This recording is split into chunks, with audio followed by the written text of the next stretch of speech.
For Christian singles, one of the weightiest questions they often have comes when they meet someone and they want to know, was that a divine encounter or just a random coincidence in life? In moments like these, it's easy to overthink things and also to miss something that maybe God is trying to highlight to you. So in this video, we're going to talk about 3 biblical marks that can help you distinguish if it was a divine encounter orchestrated by God or just one of those random coincidences that wasn't God's leading towards a relationship. Number 1, a divine encounter will align with God's word. April had been praying for a husband for years. One rainy afternoon, she decided to spend some time with God at her local coffee shop. She had opened up her Bible and was reading for a few minutes, and then a man approached her. The coffee shop was very busy, and there wasn't a lot of seating, so he asked if he could sit down, and she was obviously reading the Bible, so that was his opportunity to talk to her about his own faith. He mentioned that he also goes to a church, and he attends a weekly Bible study. His name was Daniel, and he seemed genuinely interested in April's faith. He asked a lot of great questions, and the whole moment just felt kind of magical. Later that night, April's mind was spinning and racing, and she prayed, "Lord, is Daniel the one for me?" The next morning during her devotional time, she read 2 Corinthians 6:14, a passage that she had read thousands of times before. It says, "Do not be unequally yoked with unbelievers." But this time, it struck her differently and helped her realize that it's not only about being with a Christian, it's also about being with someone that you align with spiritually and theologically. Daniel and her had exchanged numbers, and over the next few months, she realized that they had a lot of differences when it came to their Christian walk. And while they both seemed like genuine Christians, Daniel was very different than her, and she realized they would not be on the same path if they were to end up as a couple. She realized that this was not something divinely orchestrated by God for her to be with her future husband.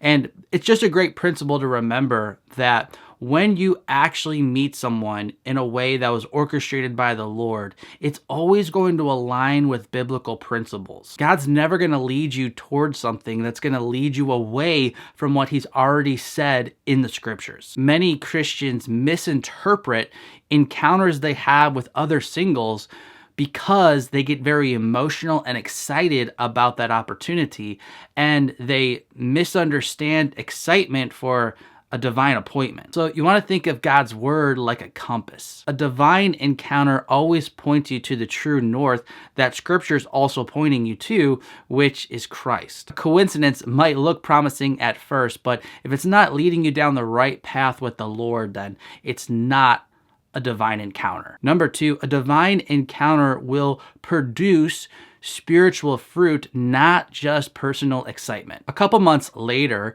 April was serving at an outreach event where multiple churches in the area partnered together to do a clothing drive for those in need. It was there that she started working alongside a man named John. Throughout the day, their conversations were casual, and then they got progressively more serious. And John was opening up about how he had to forgive some past business partners that he felt betrayed by, and April was opening up on how she was forgiving some family members that she felt hurt by. As they were walking to their cars after the day of serving was over, John offered to pray with her, and they prayed for each other about the things that they talked about. That night, April felt really confused and encouraged. John didn't ask for her number. She didn't exchange numbers. So she felt like, if that was the one, then why didn't something happen where we could stay connected? But she was also encouraged that this man was a great sign that there are good guys out there. This encounter helped her pray more fervently for the future husband that her heart longed for. Whether or not John was the one, she felt that this encounter was something orchestrated by God because it was producing good fruit in her. A coincidence is kind of like cotton candy.